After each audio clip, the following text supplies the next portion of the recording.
Hello, আসসালামু আলাইকুম। এই যে মজার একটি রেসিপি নিয়ে চলে আসলাম, আর তা হচ্ছে শুটকি। এই শুটকিটাকে আমি খুব ভালোভাবে কেটে নিয়েছি, আর এই যে গরম পানিতে এটাকে ভিজিয়ে রেখেছি, এটাকে ধুয়ে নেব। তো চলে যাচ্ছি রান্নায়। চলে আসলাম রান্নায়, আর যে তেল দিয়ে দিচ্ছি, দিয়ে দিলাম পেঁয়াজ। এবার দেব রসুন কুচি, একটু নাগা দিয়েছি এবং শুকনো মরিচ। আর রসুনটা আমি সবসময় শুটকি রান্নাতে একটু বেশি দেওয়ার চেষ্টা করি, এতে করে রসুনের ফ্লেভার কিন্তু খুব ভালো আসে শুটকি রান্নাতে। আর এবার দিয়ে দেব শুটকি মাছটা, খুব ভালোভাবে ধুয়ে নিয়েছি, পেঁয়াজের সাথে আমি ভেজে নেব।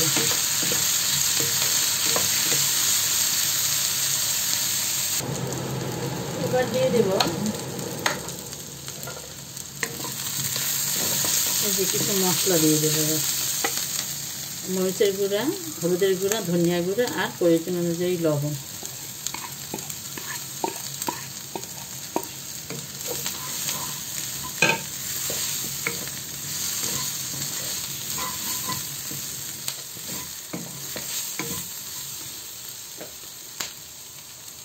আর এবার এই শিমগুলো দেব, কিন্তু আমি কেটে দেব।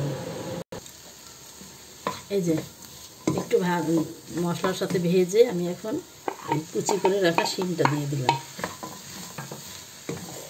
আসলে যত সিম্পল করে রান্না করা যায় ইসের শুটকিটা, তত মজা।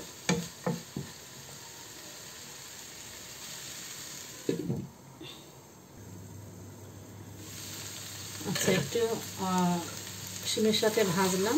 এখন আমি দিয়ে দেব সামান্য পরিমাণ পানি,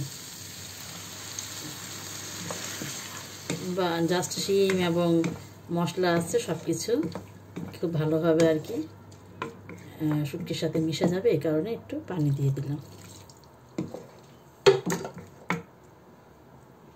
এবং দিয়ে দেব এই যে ছোট একটা আলু এবং একটা টমেটো।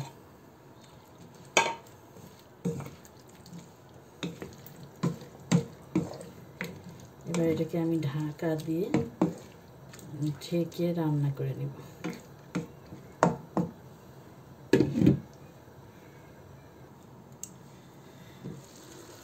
এই যে ফিরে আসলাম কিছুক্ষণ পর, কারণ আলুটা এবং শিমটা এরই মাঝে হয়ে গিয়েছে। এই যে আলুটা একদম গলে গিয়েছে,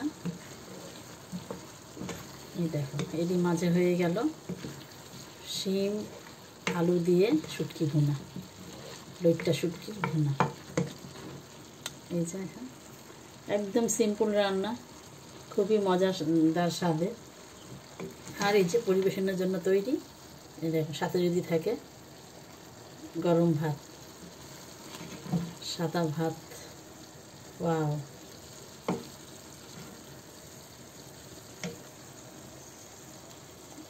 আজ এ পর্যন্তই, আল্লাহ হাফেজ।